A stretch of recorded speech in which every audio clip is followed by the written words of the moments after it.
Assalamualaikum warahmatullahi wabarakatuh.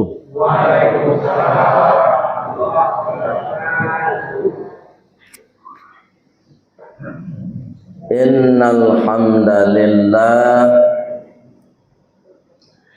alladzi an'amana bi ni'matis shihah wal afiyah. Ashhadu an la ilaha illallah wa ashhadu anna muhammadar rasulullah. Allahumma salli wa sallim ala sayyidina Muhammad wa ala alihi wa sahbihi ajma'in. Amma ba'd. Qala Allah ta'ala fil Qur'anil Karim. Bismillahirrahmanirrahim.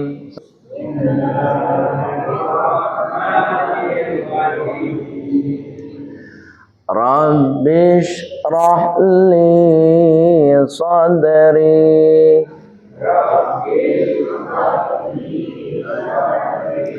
wa yassir li amri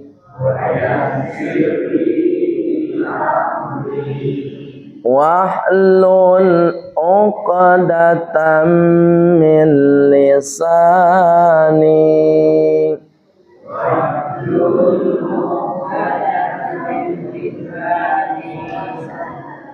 yafqahu qawli.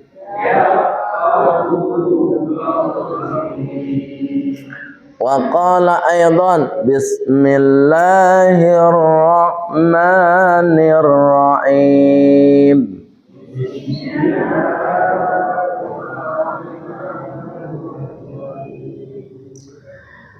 Ya ayyuhalladzina amanu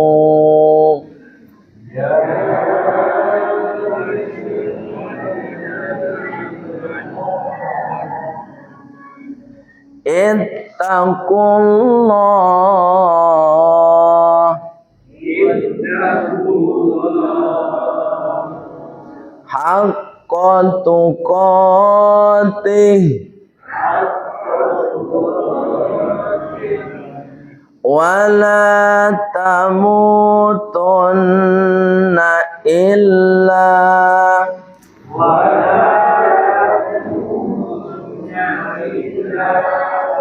wa antum muslimun.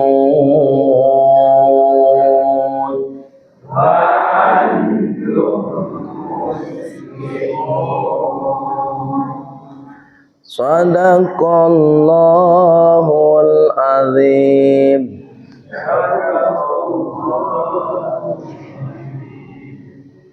Bapak Ibu pengurus yang insya Allah dimuliakan oleh Allah. Amin. Mulai dari ketua hingga kepada imam tetap kita yang sudah mengimami salat maghrib kita berjamaah. Mudah-mudahan Bapak Ibu salat nan sudah kita lakukan diterima oleh Allah Subhanahu wa taala. Jadi penyempurna salat itu tetap doa. Walaupun dalam maknanya as-salatu bimakna doa. Walaupun salat itu sebenarnya doa. Tapi setelah sholat tetaplah berdoa, supaya kita tidak terlihat sombong di hadapan Allah Subhanahu wa ta'ala. Bapak Ibu jamaah salat maghrib yang bersedia melapangkan hati dan melapangkan waktu, kurang lebih 35 menit sampai waktu isya. Sebenarnya 35 menit kok tidak lama Bapak Ibu. Tapi di pengajian namanya yutarasulamu. Dan sebab itu alhamdulillah Bapak Ibu bersedia melapangkan hati dan melapangkan waktu. Insyaallah hati nan lapang, waktu nan dipagunuan untuk mengkaji ayat Allah akan membuat umur kita semakin berkah. Karena memang dalam doa kita minta umur tidak minta umur panjang.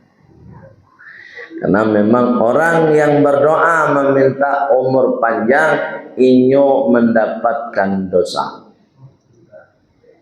Ya, karena ayatnya sudah jelas.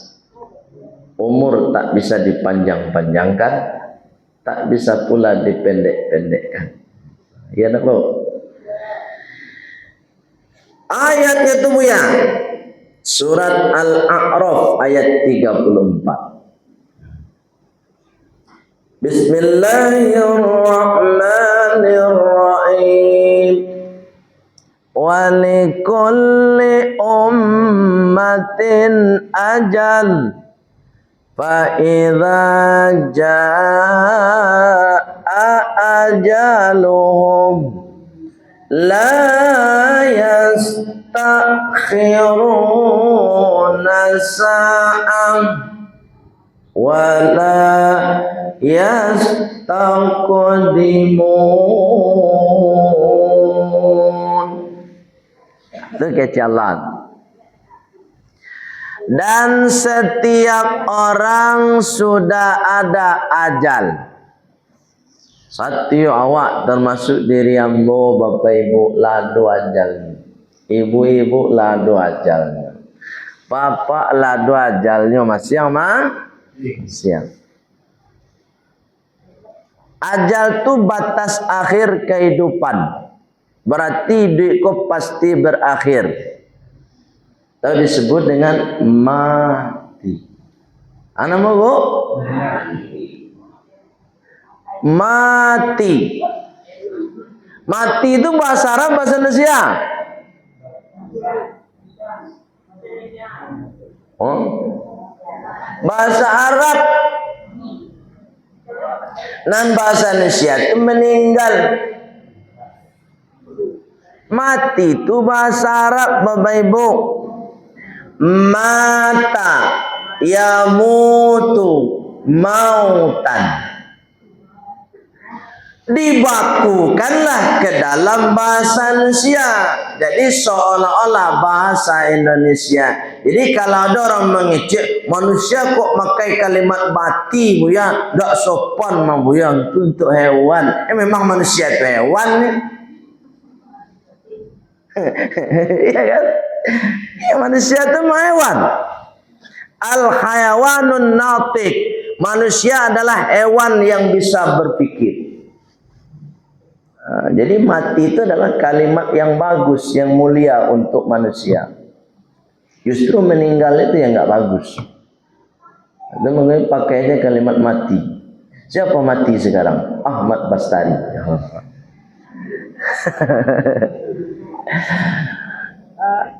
Fa'idza jaa ajaluhum, kata Allah, maka jika datang ajal mereka, la yastakhiruna sa'ah, mereka tidak bisa mengundur walaupun 1 detik, wala yastaqdimun, dan tidak bisa dimajukan. Mundur tak bisa, maju tak bisa. Mundur kena, maju kena. Ya enggak, Bu? Maju kena, mundur kena. Iya, tetap mati juga. Itu makanya kita sadarlah kita ini mau mati. Jangan merasa mau lama aja hidup. Rambut aja udah putih. Ya enggak, Bu? Bu, aja leh dong. Gigi selompong. Allah, kita semua akan mati, tapi ajalnya belum sampai. Kalau sudah sampai, Bapak Ibu berangkat. Mau sehat, mau sakit, mau tua, mau muda, semuanya berangkat. Termasuk diri yang mau pribadi, Bapak Ibu. Jangan nyanan nanti setelah pengajian ini saya yang mati duluan. Di saya di Pak. Pak Ibu yang dimuliakan Allah Subhanahu wa taala. Baik. Salah satu persiapan kita sebelum mati itu sesuai dengan pesan Allah surat Ali Imran. Surat apa? Ayatnya 102. Itu ayatnya tuh. Ini kadang-kadang awak kan buat tulisan Arab di masjid, tapi awak alu pernah mengkaji ayat itu. Nah, kini awak kaji cek itu dulu. Nan sabala jinan ba dia te kepala pak doa. Nan biru tu ayat je. Ya, itu surat Ali Imran ayat 102. Pesan Allah untuk kita sebelum kita mati. Apa kata Allah yang pertama sebelum kita mati itu? Kata Allah, ya ayyuhalladzina amanu, wahai orang-orang yang telah beriman. Kita semua orang yang telah beriman. Kenapa kita dikatakan telah beriman? Karena memang kita Islamnya sejak lahir. Orang tua kita kan Islam. Ibu, ada si orang tuanya kapi ya? Ada, Pak ada Pak? Tidak ada kan? Awak orang kaya awak Islam.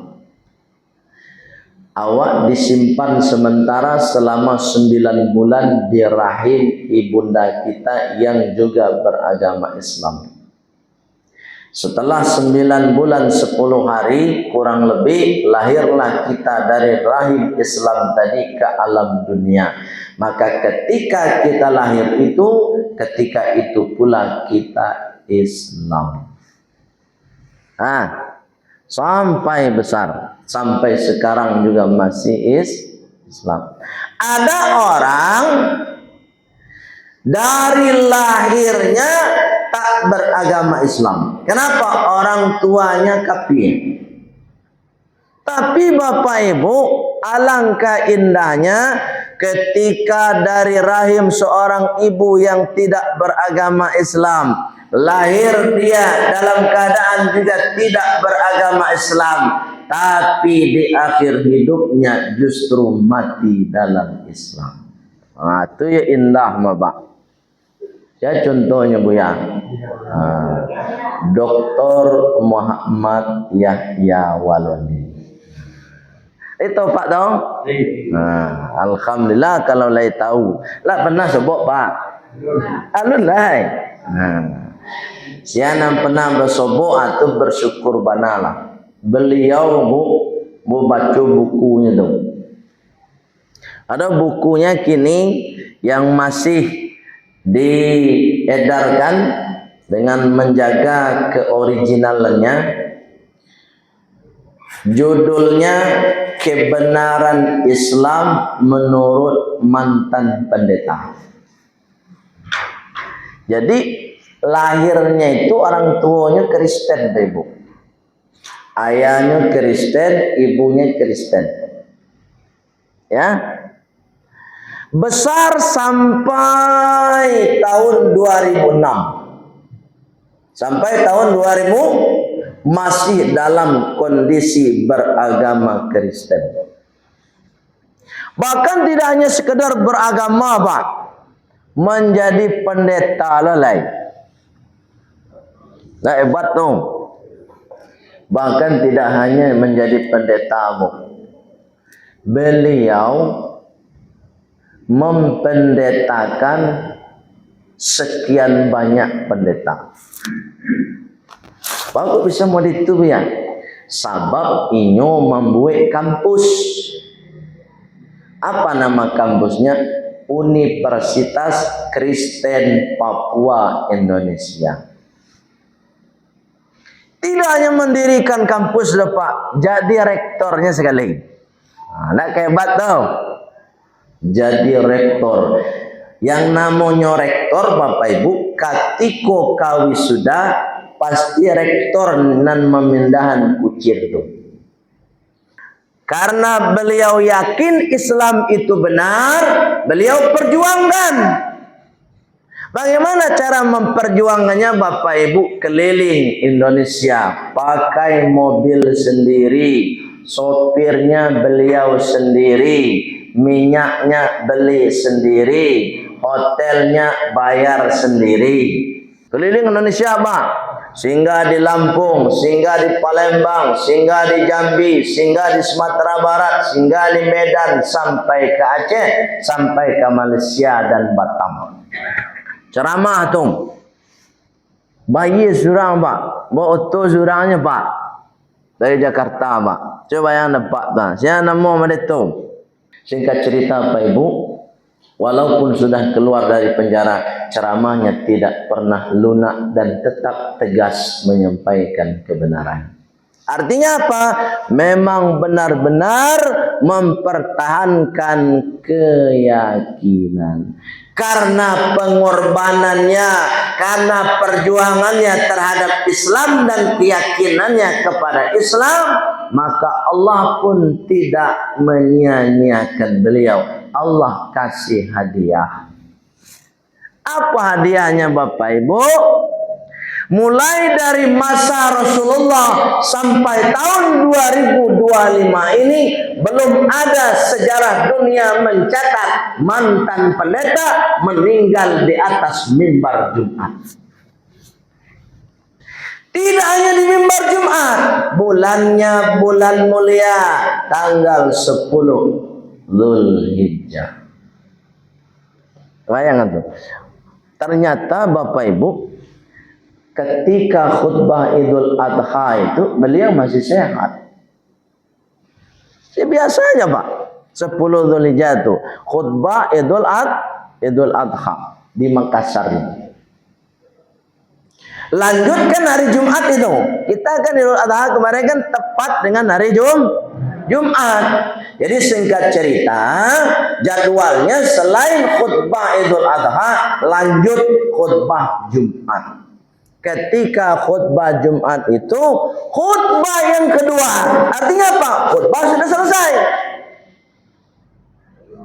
Kalau khutbah kedua berarti khutbah sudah selesai. Ketika khutbah kedua itu beliau rabah di atas mimbar. Subhanallah. Coba lihat, Bu, wajahnya senyum. Subhanallah. Itu lahirnya kafir, tidak beragama Islam, tapi Allah punya kehendak, Allah punya janji kepada orang-orang yang memang benar-benar menjaga keyakinan. Meninggalnya hari Jumat ketika khutbah Jumat. Orang kalau sedang khutbah Jumat berarti pasti sedang bau dua. Ya, Pak? Nak mungkinlah khutbah Jumat tak bau dua. Karena syarat sah khutbah Jumat harus bau dua. Dan beliau bau dua. Berarti wudunya tidak batal sampai sekarang. Perhatikan, Pak. Sampai kiamat beliau tetap dalam keadaan suci. Oleh sebab itu, Pak Ibu, ini kemuliaan bagi almarhum. Dan kita sebagai umat Islam keturunan mudah-mudahan bisa seperti itu, Bapak Ibu. Anak cukup, amin. Harus berusaha, usaho. Tu usaho awak buyang. Lah, kita bisa tiru beliau. Satu, usaha kita tetap jaga akidah. Tetap jaga keyakinan kepada Allah. Karena hari ini mohon maaf cakap Bapak Ibu, banyak pula nan murtad, banyak pula nan mu'alaf. Saling berganti. Apalagi sekarang media bebas Pak. Media TikTok, media YouTube, media Facebook bebas sekarang. Mau debat Kristen dengan Islam silakan, bebas. Tidak ada batasan sekarang Pak. Coba lihat di TikTok itu. Kalau dulu masih ada batasan undang-undang, ini segala sekarang tidak lo bebas sebebas-bebasnya. Hati-hati, kalau kita tidak bisa menjaga akidah, maka kita akan lepas dari akidah yang benar. Jadi yang pertama, kalau ingin meniru almarhum itu jago akidah dulu. Yang kedua, kalau ingin meniru almarhum Bapak Ibu, jago kesucian diri. Satyo awak batal wudu, langsung saya bawa dua naik. Bah kira-kira Pak Ali telok Pak. Aku nak enggak barik sama buya. Ku gilo ke kantui sih buya. Allah. Ibu-ibu apa-apa nan bisa menahan supaya tidak batal wudu, cobalah bau dua taruyawa. Batal wudu awak bau wudu. Insyaallah Bapak Ibu, kalau itu dan awak jago dalam hidup, awak meninggal dalam keadaan husnul khotimah. Itu yang perlu kita tiru dari almarhum, tetap menjaga wudu. Sehingga apa kata Allah Subhanahu wa taala? Ittaqullah. Tetaplah takut kepada Allah. Orang kalau sudah takut kepada Allah, Pak, nan diperintahkan oleh Allah pasti terlaksana. Kalau takut. Tapi kalau tak takut kepada Allah, nan perintahnya langgar. Itu makanya diterjemah oleh orang-orang yang ahli tafsir, termasuk Profesor Dr. Quraisy Shihab, menterjemah takwa itu adalah dengan makna takut. Contoh, ini Pak Ibu kan sholat tadi maghrib. Sholat nak? Oke. Bapak Ibu melaksanakan sholat itu apa dasarnya? Satu, karena memang kewajiban. Yang kedua, kita sadar kalau tak sholat nanti dosa. Rasa karena berdosa itu disebut dengan rasa takut. Makanya diterjemah dalam tafsir, takwa itu takut. Kalau muncul rasa takut Bapak Ibu, biasanya diri awak kok terkendali. Contoh, jo manusia salah. Bapak Ibu bawa mobil, bawa Honda di jalan bypass. Bapak Ibu takut beko ditilang dek polisi. Mangkonan dilakukan apa? Pakai helm, siapkan STNK, spionnya dilengkapi supaya tak ditilang. Itulah rasa takut tadi. Artinya rasa takut itu Bapak Ibu bisa mengendalikan diri kita. Dikendalikan apanya Buya? Dikendalikan dari melanggar aturan Allah. Bapak Ibu takut nak kalau meninggalnya tidak husnul khotimah? Kalau meninggal su'ul khotimah takut nak? Terus bukti takut awak apa? Nah, Buya, di awak takut su'ul khotimah Buya tu mangko kini awak rajin beribadah le Buya. Rajin awak baca Quran lagi ya. Mohon maaf Pak Ibu, mohon maaf cakap. Selesai salat maghrib tidak usah awak pulang walaupun tidak ada pengajian. Nah biasa kan banyak masjid musalla ko Pak Ibu, selesai salat maghrib nyambai pulang lagi. Ya nak? Iya tidak? Kan iya tuan. Tak usah pulang lagi. Bawa nak pulang Buya.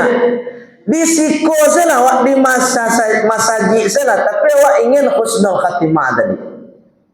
Tu mangawak di masjid buya. Awak melakukan amalan yang membuat awak husnul khatimah. Di antaranya baca Quran. Ni buya, kamu baca nak pandai ni buya. Acara ke satu baca Quran dari maghrib sampai isya. Kalau bapak ibu tak bisa baca Quran, cukup baca penggalan ayat Al-Quran yang berupa zikir. Contohnya, La ilaha illallah. Itu kan ayat Quran, Pak. Dari selesai maghrib sampai waktu isya, Pak Ibu baca saya, La ilaha illallah, La ilaha illallah. Sebanyak-banyaknya sampai masuk waktu isya. Tidak salah kare-kare. Ibu kare-kare lu kecil, orang gila. Awak sedang baca. La ilaha illallah. Sampai waktu isya. Bara banyak dapat. Sedang sekali aja pak baca tu La ilaha illallah. Baca.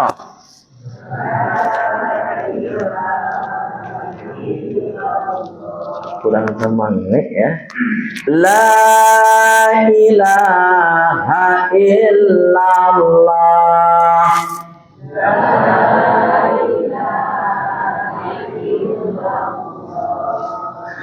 Sekali sih bu baca tu pahalanya 120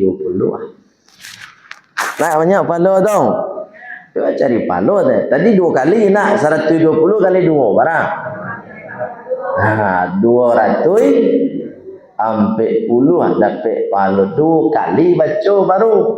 Apoleh sampai waktu solat isya. La ilaha illallah. La ilaha illallah. Bara pahala didapat dapat ini. Dan itu tidak hanya pahala Pak Ibu. Biasanya kalaulah biasa dimului ko Pak Ibu, tak baca la ilaha illallah tu setiap hari dari maghrib sampai isya. Maghrib isya setiap hari dibaca tu, mangko inyo akan menjadi kebiasaan lidah.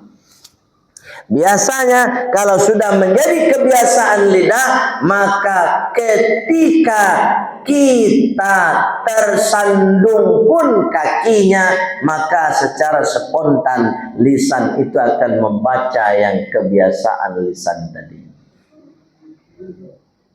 Biasa gue istighfar kan, Astaghfirullahaladzim, kan betul. Tapi dek karena ibu biasa dari maghrib sampai isya la ilaha illallah, atas sandung kaki ibu nanti baca la ilaha illallah biasa pak. Sampai awak meninggal besok pak, insyaallah itu nanti baca dia awak. Kalau awak biasakan dari kini membaca itu. Ada sebuah kitab, nama kitabnya boleh nanti dicek, Tankihul Qaulil Hafiz. Itu kitabnya. Warnanya kulitnya biru, dalamnya kuning. Itu orang menyebut namanya kitab kuning. Dek warnanya kuning. Ada orang menyebut kitab gundul. Bagus sebut kitab gundul bu ya, sebab ndak babari. Ya kan?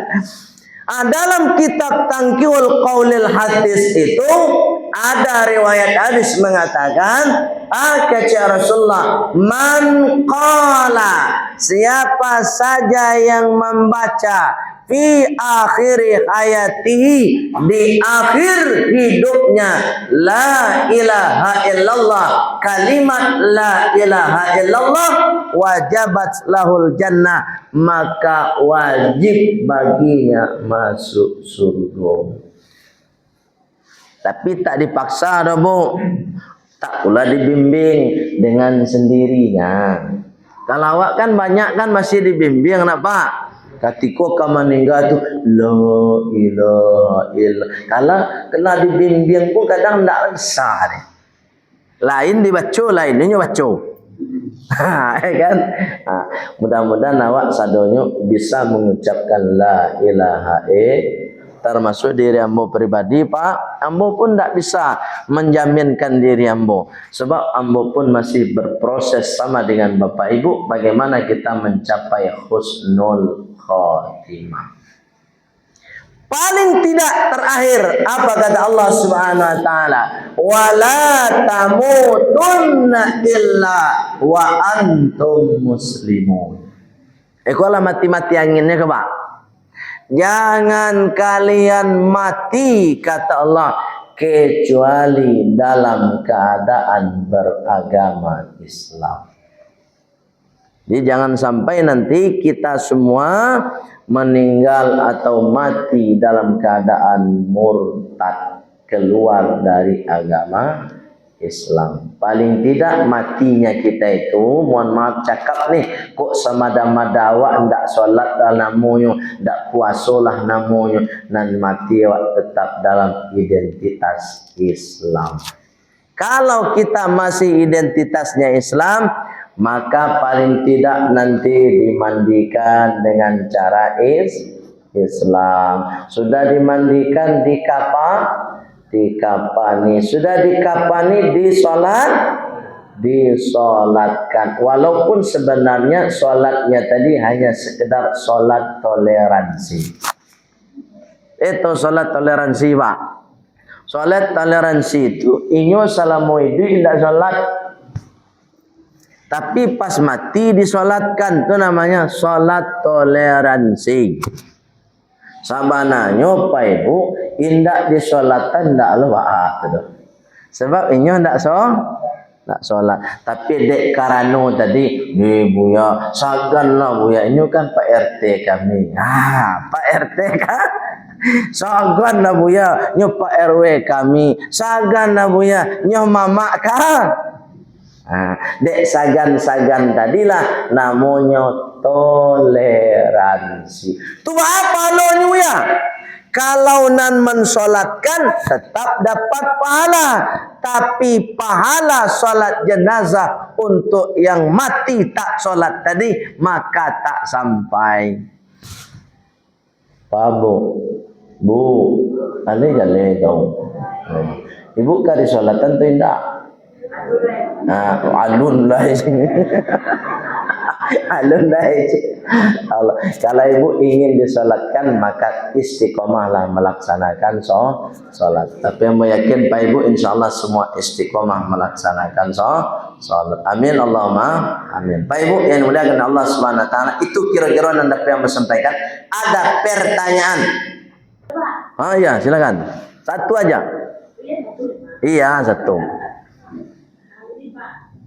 Ini kan kita dengan Amerika perdagangan bebas, impor dari Amerika.